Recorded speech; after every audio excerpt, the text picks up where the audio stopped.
is a pattern, a habit, a loop that was learned over time and repeated so often, it started to feel automatic. But nothing automatic is permanent, and anything learned can be unlearned. Anything wired in can be rewired. Negative thinking isn't just uncomfortable, it's expensive. It costs you clarity. It costs you peace. It clouds your judgment, distorts your self-image, and shrinks your decisions. It keeps you stuck in cycles of hesitation, doubt, fear, and regret. It tells you stories that feel real but aren't true. And every time you believe them, you reinforce them. Most people don't realize they're doing it. It starts early. Maybe someone told you what you couldn't do. Maybe you failed and internalized it. Maybe your environment was full of fear. Maybe you picked up pessimism from people who never dared to try. So now you carry these thoughts like facts, but they're just opinions you never challenged. If you've been thinking negatively for years, it's not your fault, but it is your responsibility.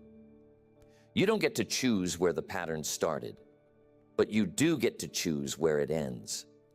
And it ends with awareness, with strategy, with repetition. You don't fix negative thinking by pretending it's not there.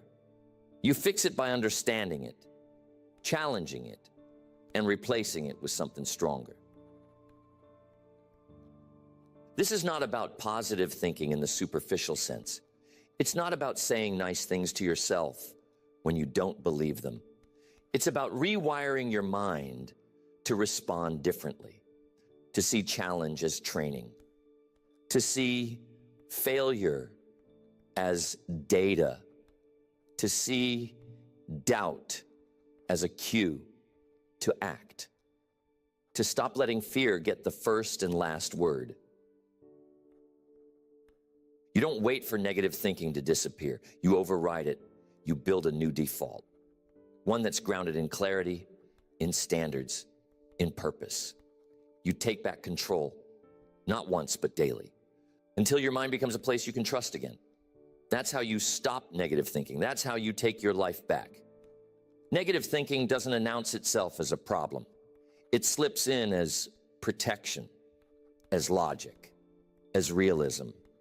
It shows up wearing a disguise. It sounds like I'm just being cautious. I'm just being honest with myself.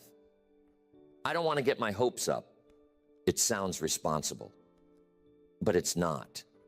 It's self-doubt wrapped in caution tape. It's fear pretending to be wisdom. The first step to stopping negative thinking is catching it in the act. And that means becoming a detective, not a judge. You don't attack the thought. You observe it. You name it. You say, there it is again. That's the first moment of power, because what you don't observe, you can't interrupt. And what you don't interrupt, you reinforce. You begin tracking your mind the way a coach watches tape. No emotion, no judgment, just observation. Where do the thoughts show up? What triggers them? What's the pattern? Is it always before a challenge? After a mistake? When you're alone? When you're tired? You start connecting the dots. You start seeing the script. And the moment you see it, you can begin to rewrite it. This is not about denying that the thought exists. It's about questioning its accuracy. You ask, is this thought true? Is it helpful? Is it coming from my highest self or my oldest fear? Who taught me to think this way? What am I gaining by holding on to this belief? What's it costing me? What's a better question I could ask instead? You won't win this battle with inspiration. You'll win it with structure. So you build systems to challenge the thought. You write it down, not just the surface thought, the one underneath it, the fear it's protecting, the emotion it's hiding, the pain it's avoiding, because all negative thinking is a form of protection. Your brain is not trying to hurt you. It's trying to keep you safe. but safety and growth don't live in the same room. You teach your brain what to do instead. That's how rewiring happens. Repetition, association. New patterns that fire when the old ones would have taken over. You train it in real time. You say, I see the negative thought. I don't believe it. I don't follow it. I take a new action. That action becomes evidence. That evidence becomes confidence. And confidence rewires everything. You cannot think your way into confidence. You build it, one choice at a time, one override at a time. You feel the fear and you move anyway. You hear the doubt and you act anyway. You expect the resistance, and instead of fighting it, you fold it into your process. You stop seeing negativity as the enemy. You start seeing it as the doorway. Every time it shows up, you know you're near the edge of change. But that edge only becomes progress when you cross it. So you build a habit. When the thought shows up, you don't argue with it. You redirect it. You replace it with a better question. Not what if I fail, but what's the first step I can take? Not why is this so hard, but what will it feel like when I've grown through this? Not why can't I do this, but what's one thing I've already done that proves I can?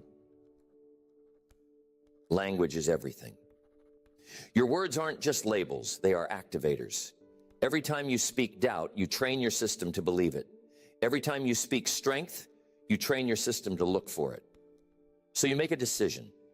No more passive language. No more soft phrases. No more verbal escapes. You stop saying, I don't know. You start saying, I'll figure it out. You stop saying, I'm not good at this. You start saying, I'm learning fast. This is not pretending. This is programming. You are training your brain to respond differently. You are installing a new voice to speak louder than the old one. And the only way that voice gets stronger is if you use it, especially when you don't feel like it, especially when the doubt is loud. That's when it counts.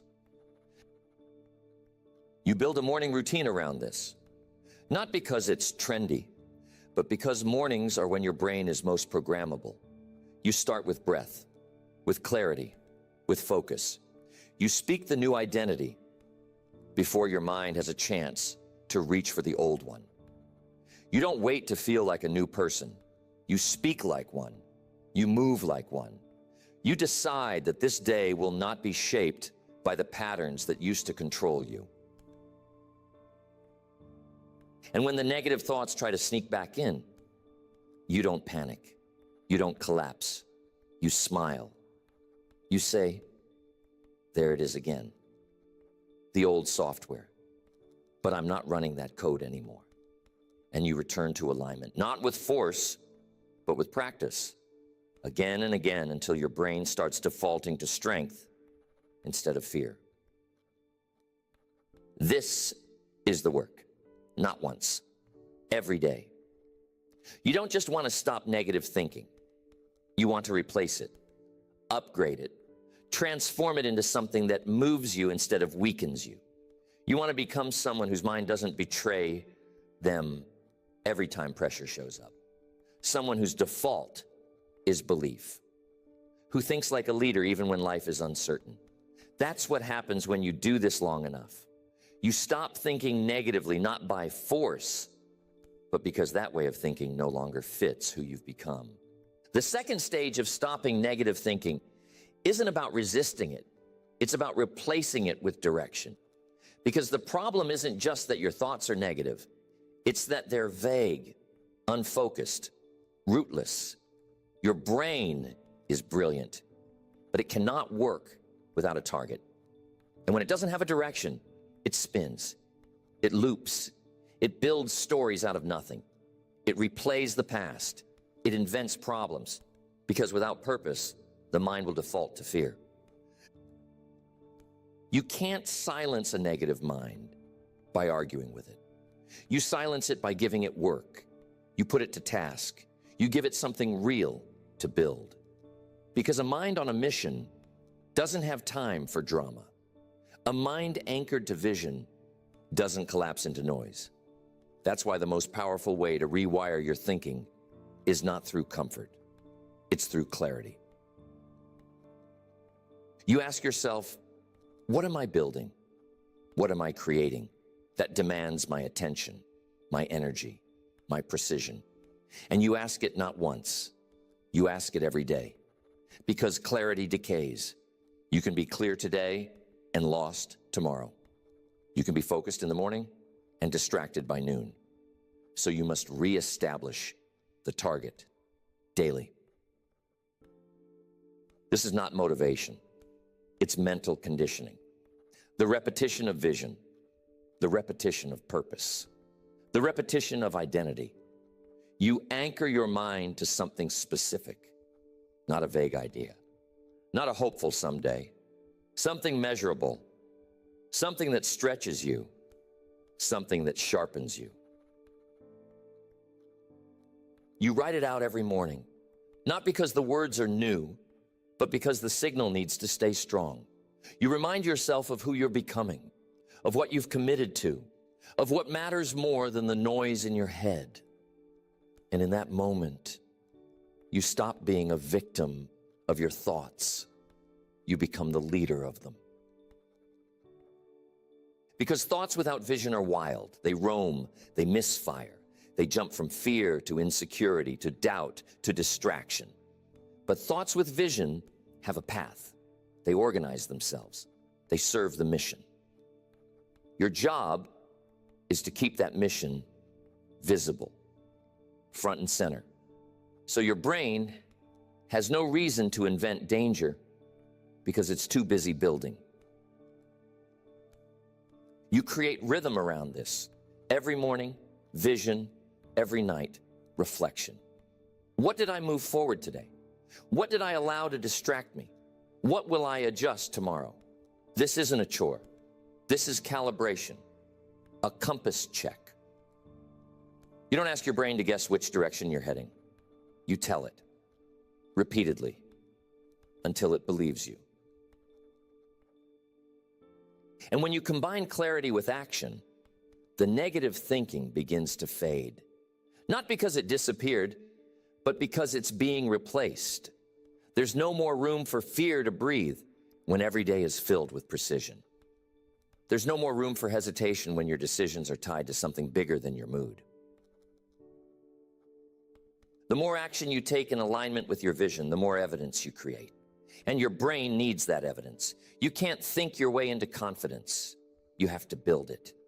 You have to give your mind proof. Proof that the future is being built.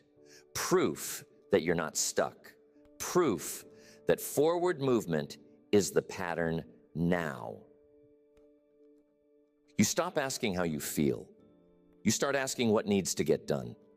That shift is where power lives. Feelings are valid, but they are not commands. You acknowledge them, but you don't obey them. You act from decision, not emotion. You act from clarity, not chaos. And over time, you realize something simple and liberating. You don't need to get rid of every negative thought. You just need to stop listening to them. You just need to stop letting them lead.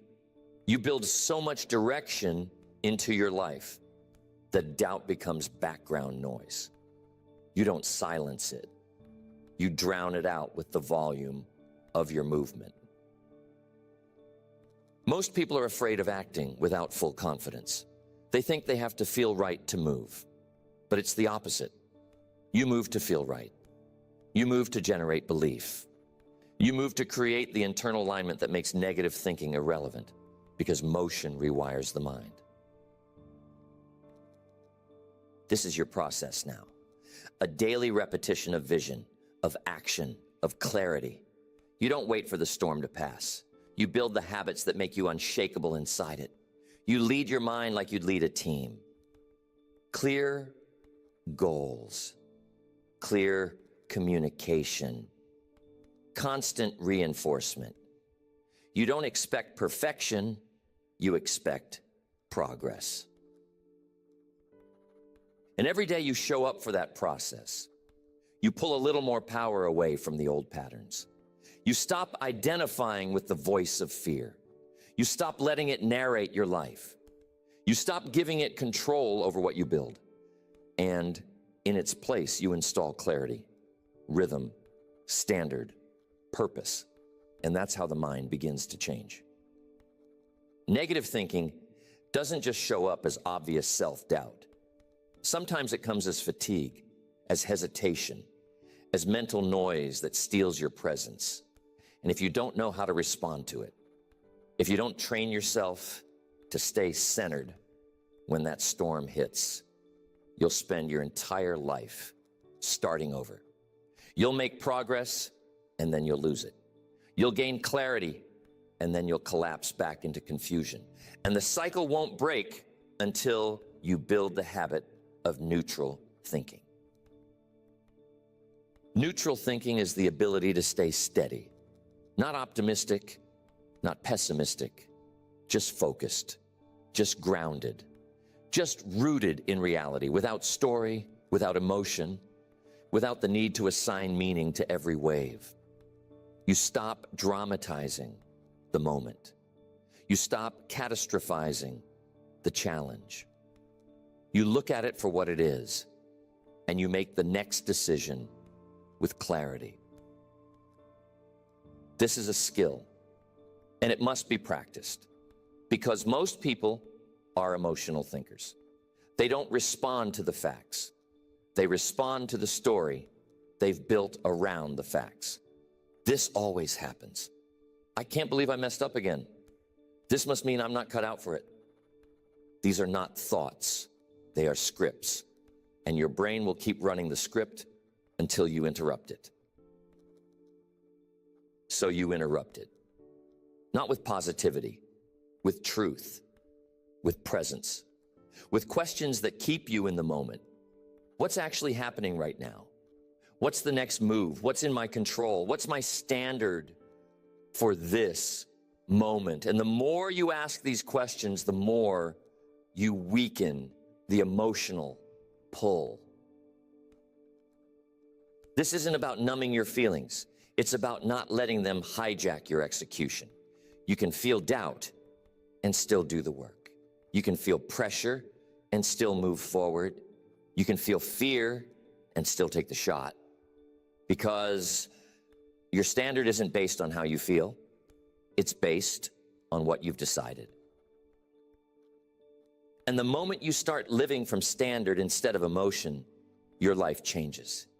You become stable, reliable, consistent, not because you never feel off, but because you've trained yourself not to act on those feelings. You've taught your nervous system that emotions are visitors, not leaders.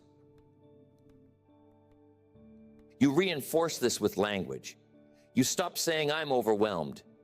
You say, there's a lot on my plate and I'll handle it one step at a time. You stop saying, I'm a failure.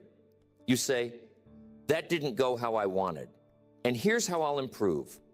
You stop saying, this is too hard. You say, this is the work. I'm built for this.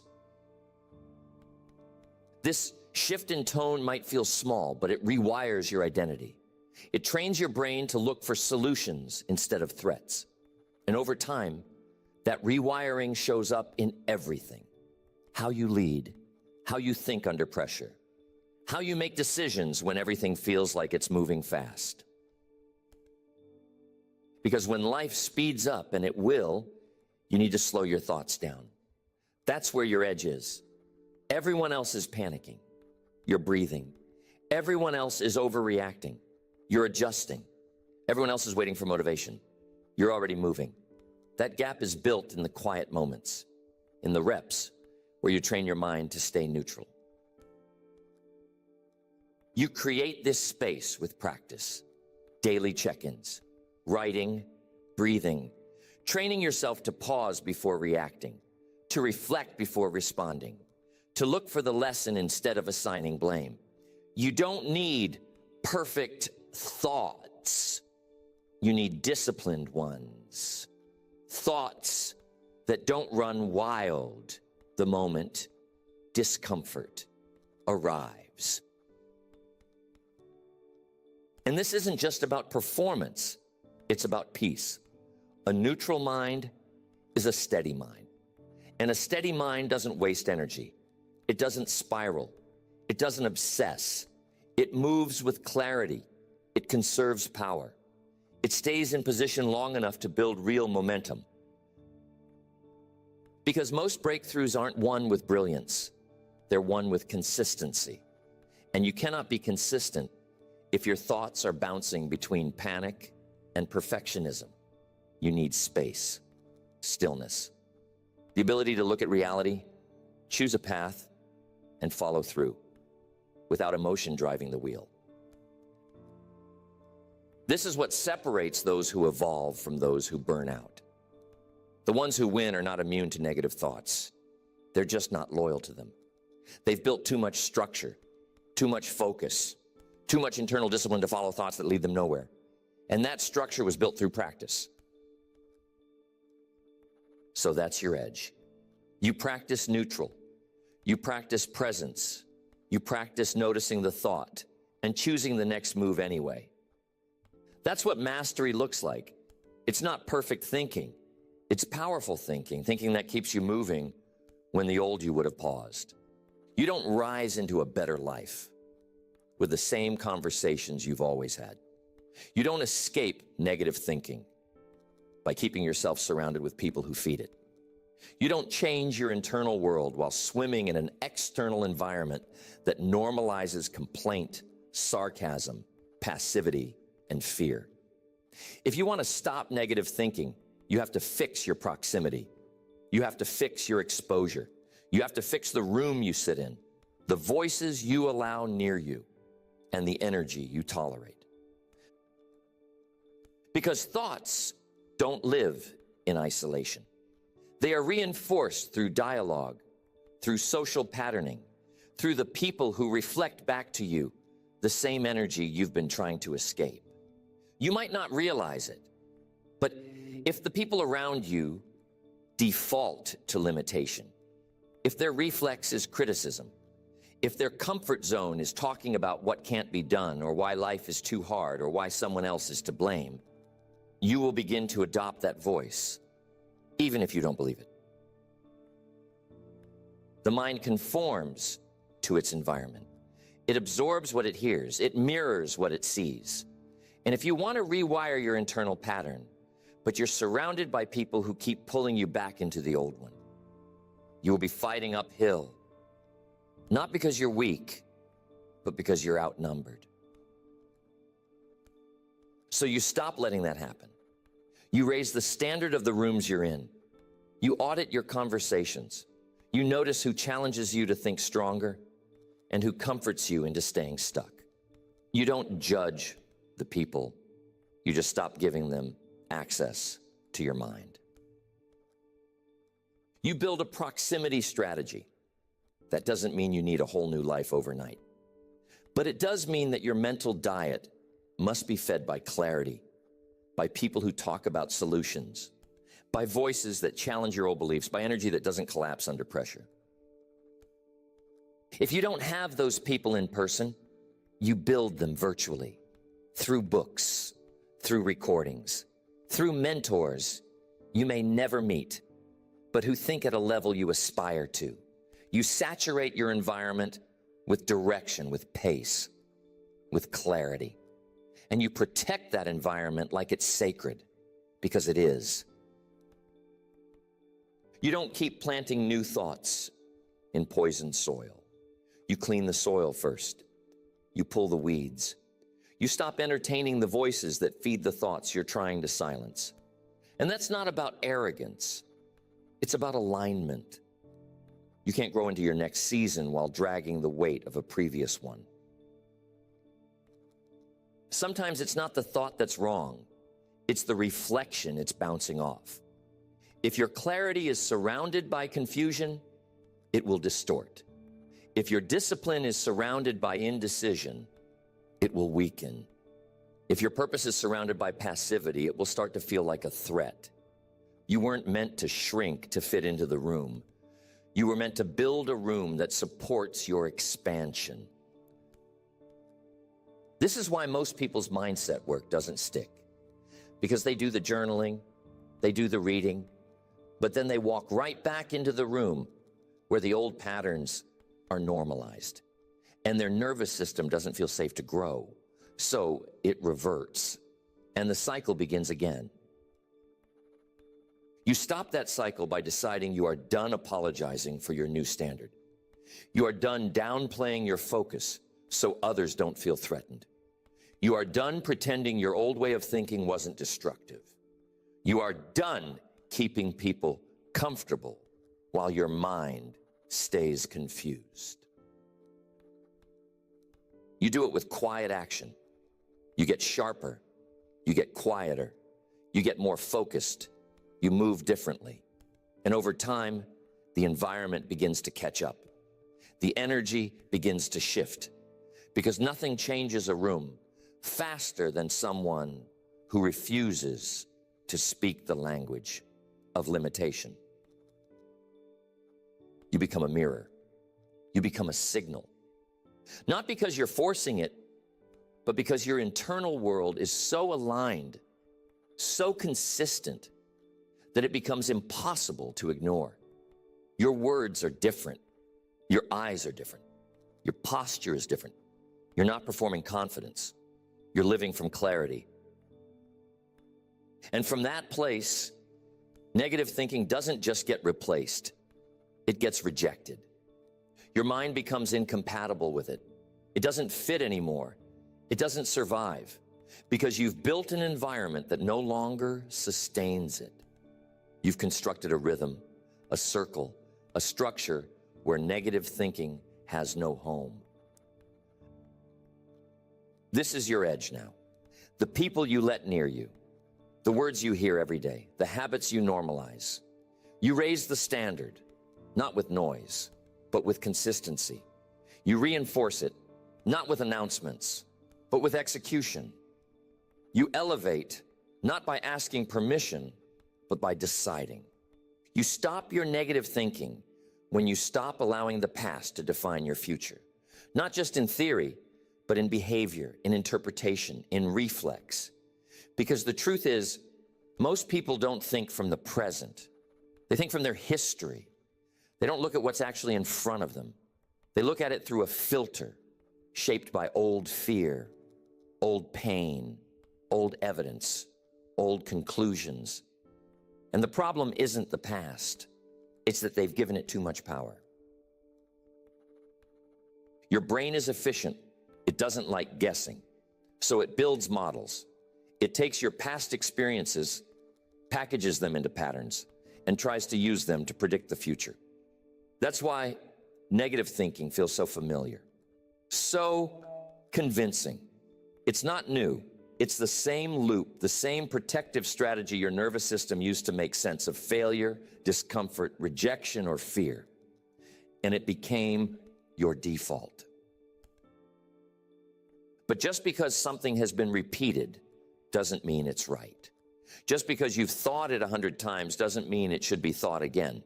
And just because it protected you once doesn't mean it belongs in the life you're building now. You have to retrain the lens because your brain doesn't show you the world. It shows you what it believes about the world.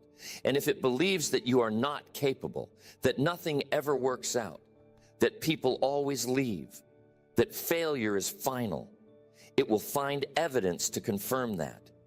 It will make you blind to opportunity, deaf to encouragement, resistant to momentum. So you shift the lens. You interrupt the model.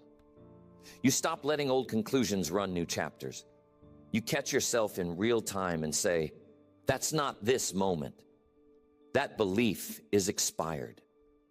That story is based on who I was, not who I am. And then you act differently. You do the thing your past self would have avoided. You speak the words you used to hold back.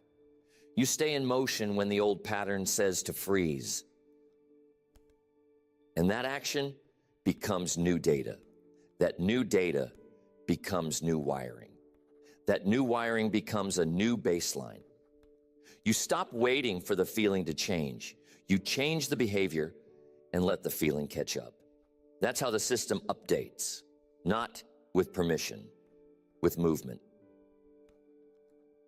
You stop worshiping the memory of what went wrong.